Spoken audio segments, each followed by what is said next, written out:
I didn't expect the night to stick with me. Not the part from the title everyone keeps asking about. The papers, the Christmas lights, the way my hand shook, but the moment hours earlier, the one that shouldn't matter and still does. It started in the back room of the hotel where I work maintenance. The place looks fancy from the front. Marble floors, gold trim, people pretending they aren't staring at their own reflections. But behind the scenes, it's cracked paint, humming vents, and me trying to keep everything running long enough to get through my shift. The banquet hall was booked for a Christmas party, so management wanted every bulb replaced, every hinge quiet, every table leg even. I've been crawling under a row of chairs when someone cleared their throat behind me. "Is that comfortable?" a woman asked. Her voice had that mix of dry humor and something steadier underneath it. I pushed myself up too fast and hit my shoulder on the chair. "Smooth." She stood near the doorway, arms crossed, watching me with a careful sort of interest. She wasn't dressed for the party yet. Blazer, dark jeans, hair loosely pinned like she hadn't decided whether she cared about the night. Mid-40s maybe, though the way she carried herself made age feel irrelevant. Confident, but not in the way people show off. More like she knew exactly where she fit in the world and didn't need permission to stand there. "I'm good," I said, rubbing my shoulder and trying not to wince. "Just making sure these chairs don't collapse under someone's uncle." That made her smile. Not big, just enough for one corner of her mouth to lift. She walked further into the room, her heels quiet on the carpet. "I'm supposed to check on the setup," she said. "My sister's hosting the party, and she's convinced everything's a disaster until proven otherwise." I nodded like that explained everything. Though really I was just trying to figure out why she felt so composed while I felt like I'd crawled out of a toolbox. I expected her to give orders, or at least a list. Instead, she crouched beside the chair I'd been working on and ran her fingers along the uneven leg. "You're doing this alone?" she asked. "Yeah." Night shift privilege. Something shifted in her expression. Not sympathy, more like recognition. She brushed a strand of hair away from her face, eyes narrowing slightly as she studied the wobbling chair. "Here," she said, steadying it while I tightened the last screw. Her hand was close to mine, just a few inches away. I didn't move. Neither did she. The silence stretched a little too long, thick in the dim room. The only sound was the low buzz of the overhead lights. When I finally looked up, she was already looking at me. Not embarrassed, not curious exactly, just present. I pulled my hand back first. She stood slowly, smoothing the crease in her blazer. "You're good at this," she said, nodding toward the row of finished chairs. "Most people rush when they think no one's watching." I didn't know how to answer that, so I shrugged. Habit, I guess. She opened her mouth like she wanted to say something else, then stopped. A soft exhale, a tiny shake of her head. "Well," she said, stepping back toward the doorway, "if you need anything, I'll be around." I watched her leave, the door swinging shut behind her, the faint scent of her perfume lingering longer than it should have. Hours later, long after the music, long after the laughing and the papers and everything that followed, that tiny moment stayed with me. The way she steadied the chair, the way she didn't rush the quiet, the way it felt like she saw me, just for a second. I still don't know why that mattered so much, but it did. And I haven't stopped thinking about ITP the next time I saw her. The banquet hall looked nothing like the night before. Half the decorations had been taken down, a few tables pushed to the side, and the floor still sprinkled with confetti no one bothered to sweep. I was supposed to check a leaking valve behind the bar, but she was already there, kneeling beside a crate of leftover glassware. She didn't notice me at first. Her hair was tied tighter today, pulled back in a way that made the lines of fatigue around her eyes stand out. She rubbed her thumb along the rim of a wine glass, slow enough that it felt like she was somewhere else entirely. "Morning," I said. She startled, just a little, then exhaled with a half laugh. "You move quietly. I'm convinced you teleport." "If I could teleport, I wouldn't be working double shifts," I said. That earned an actual smile, but it didn't last. She stood, adjusting her blazer like she was hiding something under it. Maybe exhaustion, maybe frustration. She kept her distance this time, her posture straighter, voice steadier. My sister asked me to finish sorting these before the rental company arrives, she said. I didn't realize how much stuff people leave behind. I crouched beside the crate. I can help. Val can wait. She hesitated, a subtle pause at the edge of acceptance. Her hand stopped mid-air over a stack of plates. You don't have to. I know. The room felt too quiet after that. She handed me a candle holder, fingers brushing mine by accident. She pulled back fast, too fast, like the contact surprised her more than it should have. I pretended not to notice, or maybe noticed too much. As we worked, I watched her out of the corner of my eye. The way she blew a loose strand of hair from her forehead. The small crease between her brows whenever she checked the time. The way her laugh, when it came, sounded tired but still warm. You okay? I asked once she let out a long exhale. She didn't answer right away. Her fingers tightened around a wine flute, knuckles whitening before she let go. Just a lot going on, she said. Family stuff. Holiday pressure. You know how it is. I didn't push, though she lingered on the words like she wasn't telling me the part that mattered. A few minutes later, she picked up a cracked champagne glass and froze. Her jaw tightened as she stared at the break, thumb resting against the jagged edge but not quite touching it. You all right? I asked. She blinked, snapping back. Yeah, just thinking. Her voice was softer this time, not fragile, more like she had something heavier sitting behind her ribs. I reached for the broken glass, and again our hands met. This time, neither of us moved. Her breath caught, barely, but I heard it. The air between us shifted, the kind of shift people pretend they didn't notice. She stepped back first, clearing her throat. Thank you for helping. No problem. But she didn't leave. Not right away. She looked at me with the kind of expression someone has when they want to say something and think better of it. Then she whispered, almost too quietly to catch, I should have handled things differently. I didn't know what she meant. Maybe she didn't either. But the way she turned away, slow, almost reluctant, has stayed with me longer than it should have. That night the storm rolled in without warning. One minute the sky was dull and harmless. The next it was rattling the hotel's windows hard enough that a few guests came down to complain about drafts. I was tightening a loose frame in the hallway when I spotted her sitting alone at the corner table near the service entrance, coat draped over her chair, staring at her phone like it kept giving her the wrong answer. She looked colder than the weather outside. Not upset exactly, just worn thin. You're still here? I asked as I approached. She lifted her head slowly, waiting out the rain. I didn't bring an umbrella, and I'm not in the mood to get soaked. You could stay inside. The staff lounge has heat at least. She gave me a look, something between gratitude and hesitation. Are you sure that's okay? It's fine, I said, even though I wasn't completely sure. But no one used the lounge at this hour, and it felt wrong to leave her sitting in the draft. She followed me down the short hallway. Inside, the room was lit by a single lamp and smelled faintly of leftover coffee. She sat on the edge of the couch, like she didn't want to leave an imprint. I made a half attempt to straighten the blanket tossed over the armrest. You can relax, you know, I said. I'm relaxed, she replied, though her shoulders stayed tight. A crack of thunder shook the windows. She flinched, barely, but enough for me to notice. She tucked her hands into the sleeves of her coat, fingers hidden, as if she didn't want me to see them shake. We talked a little, mostly about unimportant things, the storm, the event cleanup, the heater that wouldn't stay on unless someone kicked it. But the pauses between our sentences felt heavier than the words themselves. At one point, she leaned forward, elbows on her knees, eyes fixed on the floor. Can I ask you something? She said. Yeah. She opened her mouth, then stopped. She let out a breath, rubbed her temple, and shook her head. Never mind. It was a strange thought. I wanted to ask anyway. Instead, I said nothing. She seemed relieved and disappointed at the same time.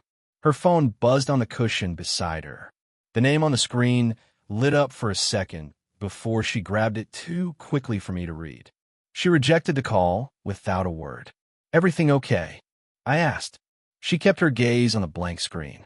"It's just complicated." The room hummed with the small things neither of us said. I watched the way she traced the edge of her phone case with her thumb, slow and distracted. She watched the rain run down the window as if waiting for it to spell out instructions. Another roll of thunder. Another tiny flinch. Without thinking, I moved a little closer, not touching, just close enough that she could feel someone was there. She noticed. Her breath hitched, barely audible. Her knee brushed mine for a second too long before she shifted away. She whispered, "You make this harder." "For who?" I asked. She didn't answer. Instead, she stood and walked toward the window, arms wrapped tight around herself. Her reflection in the glass looked younger somehow, or maybe just more exposed. The rain softened. She turned back to me, like she wanted to close the distance she'd created. Her phone buzzed again. She didn't pick it up this time. She didn't move at all. And for a moment, one suspended, quiet moment, it felt like she might reach for me. She didn't, but she almost dipped the rain, eased by morning, but the air inside the hotel felt heavier, like the storm had settled in the walls instead of the sky. I found her in the loading bay, standing beside a stack of folded linens, staring at nothing. The early light made her look softer, almost fragile, though she stood with her arms crossed like she was holding herself together. She didn't notice me until I was close enough that she must have felt it. "You're early," she said. "So are you." She nodded, eyes drifting back to the concrete floor. The silence stretched, long enough that I almost stepped back. She wasn't usually like this, guarded, yes, but not stuck. "You left quickly last night," I said. "I had to." That was all she offered. She didn't look at me when she said it. She picked at a loose thread on her sleeve, twisting it tight around her finger until the tip turned white. I waited. She didn't move. Finally, she said, "We can't keep doing this." "Doing what?" She let out a small, tired laugh that wasn't really a laugh at all. "You know what I mean." I did. But hearing her say it made the air shift again, like we'd stepped over some invisible line. "I didn't do anything," I said. "That's the problem." She pushed her hair back, her hand lingering near her cheek before dropping to her side. "You don't say anything, you don't ask anything, you just stand there." And she cut herself off. Her throat moved like she swallowed something sharp. I wanted to close the gap between us, but my feet stayed rooted. The distance felt necessary, even if it burned. She turned toward the open bay door. Cold morning air curled into the room, brushing against her blazer. "I'm older," she said quietly. "My life is a mess. My family's a mess. And you're standing there like none of that matters." It doesn't scare me. That's exactly what scares me. Her voice thinned as she said it, but she didn't look away. Her gaze held mine, steady and unguarded in a way that felt almost too intimate. I took a slow breath. "Tell me what you're afraid this is." She blinked hard, but no tears came. Her jaw tightened before she answered. "I don't know," she said. "I don't know what this is supposed to be, or why I keep ending up in rooms with you, or why it feels wrong to leave when you're around." The words hung between us, raw and unpolished. She didn't reach for me. She didn't step back either. "So what do you want me to do?" I asked.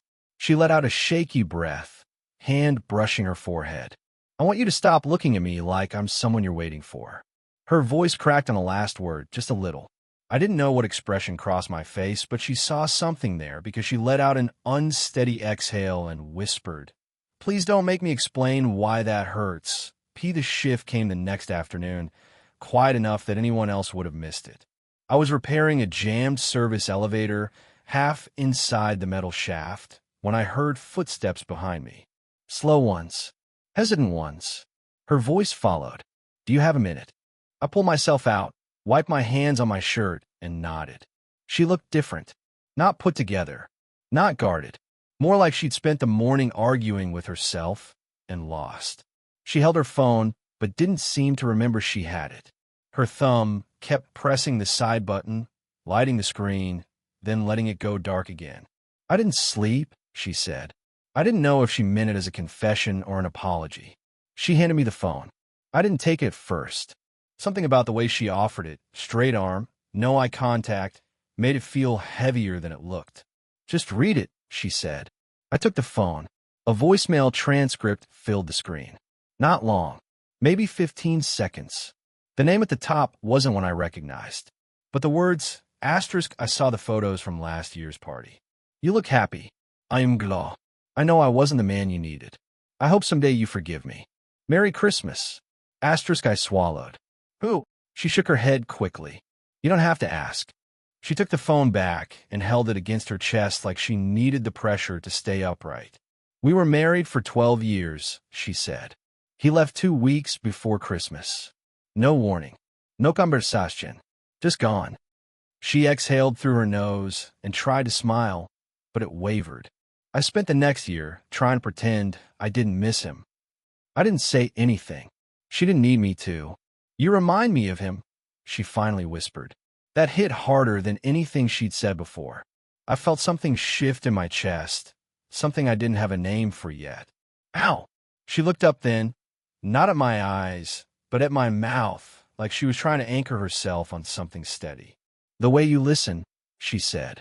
You used to do that, before everything broke. She stepped closer, not enough to touch, but close enough that the heat of her skin reached me. Her breath was shallow, uneven. I shouldn't have put that on you, she said. It's not fair. You're not him. You're not him. I didn't know what I was supposed to do with that. Part of me wanted to pull her into me. Another part wanted to walk away before I became a replacement for a ghost. But neither of us moved. A long silence stretched out, the kind that presses into the ribs. Her hands trembled once, barely noticeable, before she tucked them behind her back. I don't want to repeat the same mistakes, she said, voice thin. But every time I try to create distance, I end up here, with you. I felt my throat tighten. She looked exhausted, like the truth cost her something she couldn't spare. What do you want me to do? I asked again, quieter this time. Her eyes finally met mine. Clear, unshielded. Both of us too close to stepping over another line. She let out one soft, breaking breath. I want you to stop reminding me of the man I loved and start showing me who you are, P. I found her on the rooftop after closing, leaning against the railing with her coat wrapped tight around her. The city below glowed in scattered patches, bits of light trying to break through the winter haze. She didn't turn when I stepped out. She just shifted slightly, enough to let me stand beside her if I wanted to. So I did. For a while we said nothing. The cold made our breaths visible, rising and fading before the wind took them. She rubbed her hands together as if trying to warm more than her fingers. You didn't come find me today, she said. You looked like you needed space. She let out a small sound, half laugh, half sigh. I always look like that. That's not true. She finally looked at me. The rooftop lighting was dim, but close enough that I could see the way her eyes softened, the way her shoulders dropped by a fraction. You scare me, she said quietly. I didn't react at first. Why? Because you're not asking for anything. You're just here. And I'm not used to someone being here without an angle. I don't have one. I know, she said. That's the problem. The wind picked up, brushing her hair across her forehead. She didn't move to fix it. I reached out without thinking, slow, giving her time to pull away, and gently tucked the hair behind her ear. My fingers grazed her skin. She drew in a breath, held it, then let it out carefully, like the moment might break if she exhaled too hard. I don't know what this is supposed to be, she said. Me neither. She nodded. Like that answer hurt and relieved her at the same time. I'm too old for wishful thinking, and I'm too young to pretend I don't feel anything, I said. That made her close her eyes for a second. When she opened them again, they were steadier. We can't pretend anymore, she said. I'm not pretending. She looked down at her hands, fingers curled tight. Then she opened them slowly, almost shyly, and let her hand rest on the railing between us, close enough that a small shift would let them touch. I didn't rush. I let the space hold us for another breath. Then I moved my hand closer, brushing the back of her fingers just once, light enough that she could dismiss it if she wanted. She didn't. Instead, she turned her hand and intertwined our fingers, tentative at first, then firmer, like she needed to feel something real to believe this wasn't another mistake. Her voice dropped to a whisper. "Don't make promises." "I'm not," I said. "I'm just standing here." She leaned into me. Not fully, just her shoulder against mine, a quiet acceptance shaped by fatigue and something deeper. The kind of closeness that doesn't demand anything. The kind that feels earned. We stayed like that, fingers laced, shoulders touching, the wind settling around us. No declarations, no certainty. Just the simple truth we'd both stopped running from. When she finally spoke, it wasn't dramatic or poetic, just honest. "I don't know where this goes," she said. "Then we'll find out." She nodded once, slow and real, her thumb brushing mine in the smallest, most deliberate movement. And for the first time, it felt less like falling and more like arriving, but I'm telling this from a distance now. Months have passed since that night on the rooftop, and the air between us doesn't carry the same tension it used to. It carries something quieter, something steadier. I didn't realize how much I'd changed until I caught myself replaying the early moments, the hesitations, the silences, the way she used to look at me like I was a question she wasn't ready to ask. Back then I thought everything had to happen all at once, or it wasn't real. Now I know the truth is slower, softer. Love doesn't announce itself. It settles in the small spaces. It shows up in the way she leaves her coffee mug for me because she knows I drink the last bit, or the way she stops mid-sentence sometimes, touches my arm, and says, "I'm glad you're here," like it still surprises her. She hasn't become someone new. Neither have I. But something shifted. She doesn't brace herself around me anymore. She doesn't hide behind busy schedules or half explanations. She lets herself sit beside me, close enough that our legs touch, and doesn't flinch at how natural it feels. And me, well, I stopped trying to be the version of myself I thought she expected. That nervous kid who tiptoed around his own feelings, who mistook silence for strength. I'm steadier now, not because she fixed me, or because I fixed her, but because we finally stopped pretending the distance was safer than the truth. We've had hard days. There are still moments when she pulls back, not out of doubt, but old habit. Sometimes she'll look out a window too long, lost in thoughts she hasn't shared yet. And sometimes I feel the weight of the age difference like a shadow on the ground beside us. But neither of us walks away. We stay. We show up. We talk, even when it's awkward, even when the easy thing would be to ignore what scares us. What changed between us wasn't some dramatic confession. It was the simple decision to not step back the next time we were close. To let the unspoken become something we could actually name, slowly, gently, without rushing toward a conclusion. Now, when she reaches for my hand, she doesn't hesitate. And I don't wonder if she's comparing me to a past I can't compete with. We're not trying to rewrite what came before. We're writing something new, quiet, flawed, human, real in the way only imperfect things can be. There's a moment I think about more than the rooftop. It happened just last week. We were sitting in her living room, tired after a long day, doing absolutely nothing. She leaned her head against my shoulder, half asleep, and whispered, "You make the world feel less sharp." I didn't answer right away. I just held her hand, the same way I did months ago. And for the first time, I realized she wasn't afraid of that closeness anymore. She'd chosen it. Maybe that's what love really is. Not the rush, not the mystery, but the comfort that grows quietly after everything's been said and everything's been survived. If this story made you feel something, let me know in the comments. Would you want more stories like this? P.